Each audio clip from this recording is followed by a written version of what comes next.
Ache molweni sanibonani, good morning. My name is Norma Mdlazi, and I deeply thank you for joining me in this beautiful conversation about women. To all the beautiful, the brave, the courageous women out here, we thank you for so much bravery towards life itself. We thank you for your authenticity to yourselves and the world you live in. And for embracing femininity itself, you prove bravery towards life instead of cowardice. I thank you so much for joining me in this beautiful conversation. So, today I'd like us to have a conversation of number one, feminism. Because there's a lot of misconceptions about feminism itself. It's just misunderstood, and I struggle to understand why.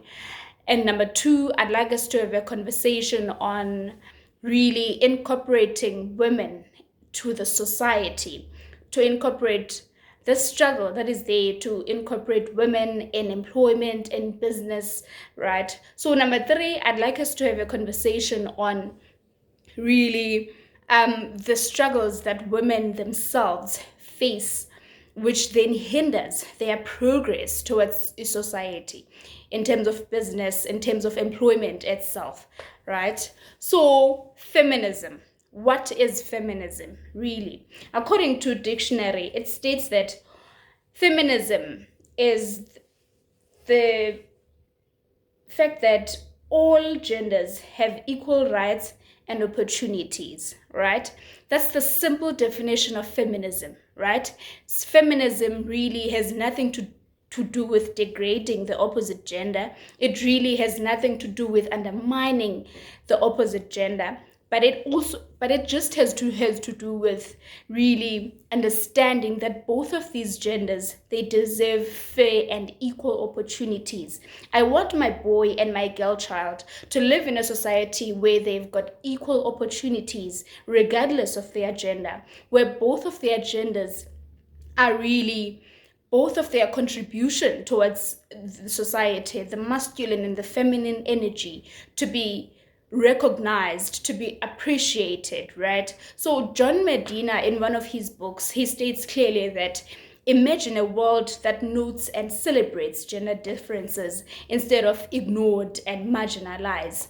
So at the end of the day, really, we want to live in a world where both of our contribution count, both of our potential is recognized, all of our talents are recognized, so that really we could get to a point where we can get things done and improve as a society. So feminine, that's the core of feminism itself, that really it has nothing to do with who does what, who does this better than this. The fact is that we need each other as both of these genders. There's no way that we could get anywhere without really leaving my brothers, or my brothers leaving me behind. We have to get to a point where all of our contribution counts and they get recognized. One of my favorite quotes by Thomas Sankara. Thomas Sankara says that the concept of empowering women, the emancipation of women, it's not really a matter of, it is not really a surge of charity or of whatever it is, but it's a question of really that there is no revolution without women. So we have to get to a point where, as the society, we want to promote the well-being of all the people, right? And understanding that really all of our contribution counts. And I struggle to understand why this concept, feminism, is constantly undermined at a certain level. Whoever is called to be a feminist, that person, it's as if that person tries to derail the opposite gender in a certain way. I struggle to understand why should we have that, because these days we do see many of our brothers promoting feminism in workplaces and in many different areas. Even Nelson Mandela himself, that guy was a feminist. He proved to us that really there's no revolution without women, right? So women should be fully incorporated in our society. as much as the opposite gender is relevant in leading in any arena, right? So that's the core of feminism, really. It's an understanding that both of us deserve equal opportunities, which then really have nothing to do with undermining the contribution of the other, right? That's the core of feminism. And my wish is that going forward, as a country, we could have more leaders who promote feminism, whether it be a male leader or a female leader, but really people who understand that really we have to get to a point where we are at peace and we constantly encourage the potential of both of these genders, irrespective of whoever it is, right? So the second part of this conversation is about really incorporating women in employment and business, just in society in general, right? So in this conversation, number one, I'd like to thank the government and many different authorities for so much courage that they've shown so far. The democratic government, for its contribution really in promoting women in the employment space, in business, in empowering them really, and understanding that they do have potential offer to the world. Being a female is not a disability. We thank you so much. The private sector, my goodness, we thank you so much. And with this gratitude that I try to portray here, that doesn't mean that we are done.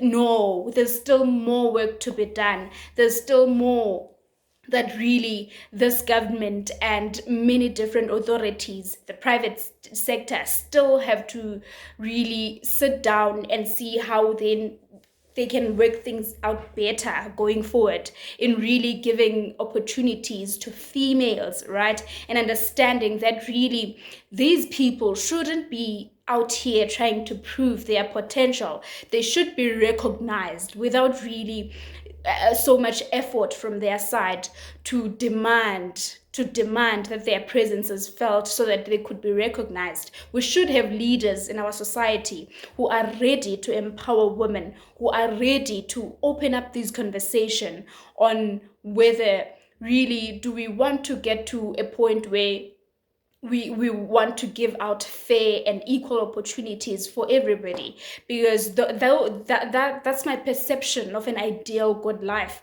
where really my boy and girl child have equal opportunities irrespective of gender, where the feminine energy in my girl child is promoted, is beautiful, instead of being undermined and being seen as nagging or whatever it is. But really to get to a society where both of these energies, the feminine and the masculine energies, can promote a better society in any arena, be it sport, be it the employment, be it business. That really, it's a question of really how much of these do we really want to understand, that how much of it that we want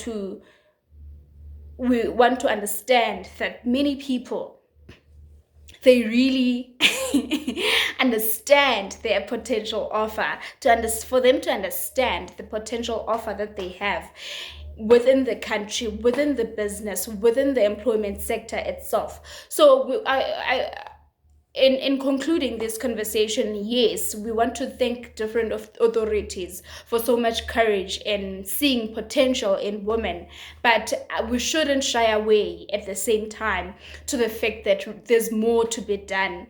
For an example, I myself, I work in a male-dominated space, which is a question, therefore, how do we then still have male-dominated industries? This is a question all of these authorities should be asking themselves, that really, do we still look at this gender as some people who should be baby making machines, or really we want to respect their potential and recognize them as as assets in our companies, as assets in many different arenas, so that really we could get to a point where we are at peace with the way things are.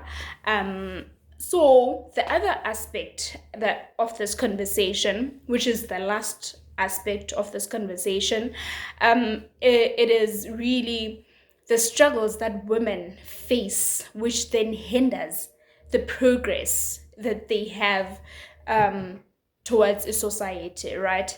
Because you'll realize that these days, it's not really about lifting heavy material for you to be rich. Do you understand? You don't have to be lifting anything heavy these days, of which really we know that the females aren't really masculine or as such. Do you understand? When it comes to lifting heavy stuff, right? We're not giants, we're not whatever, right?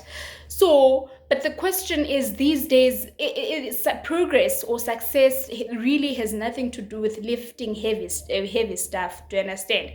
It doesn't. So then what are the struggles that females have which then hinders the progress that they should be having towards society? For an example, I on YouTube